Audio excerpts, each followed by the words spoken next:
ലോക സാക്ഷരതാ ദിനത്തോടനുബന്ധിച്ച് മലപ്പുറം ജില്ലാ സാക്ഷരതാ മിഷന്റെയും മങ്കട ബ്ലോക്ക് പഞ്ചായത്തിന്റെയും ആഭിമുഖ്യത്തിൽ പാങ്ങ് ഹയർ സെക്കൻഡറി സ്കൂളിൽ സംഘടിപ്പിച്ച ജില്ലാതല സാക്ഷരതാ ദിനം മങ്കട നിയോജക മണ്ഡലം MLA മഞ്ഞളാംകുഴി അലി ഉദ്ഘാടനം നിർവഹിച്ചു.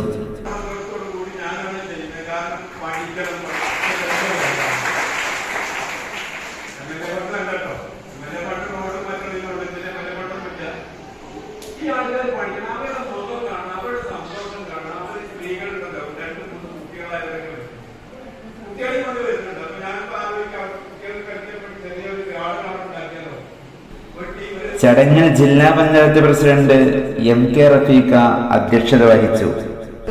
ജില്ലാ കോർഡിനേറ്റർ ഞങ്ങളൊക്കെ കരുളായി പഞ്ചായത്തിലെ ഉൾവനത്തിൽ എന്നൊക്കെ പറയുമ്പോൾ അതിന്റെ ഉള്ളിലേക്ക് പെർമിഷൻ ഒക്കെ എടുത്താണ് ഞങ്ങൾ പോയിട്ടുണ്ടായിരുന്നു. മാഞ്ചേരി കോളനിയിൽ അവിടെ ഏറ്റവും പ്രായം കൂടിയ 92 വയസ്സുള്ള ആളെ ഞങ്ങൾ പഠിപ്പിക്കാൻ പോയപ്പോൾ അവർ ന്യൂ ഇന്ത്യ ലിറ്ററസി പരീക്ഷ എഴുതി വിജയിച്ച കുഞ്ഞിപ്പെണ്ണ് 106 വയസ്സ്, കതിയക്കുട്ടി 87 വയസ്സ്, തിത്തുമ്മ 70 വയസ്സ് എന്നിവരെ ചടങ്ങിൽ ആദരിച്ചു.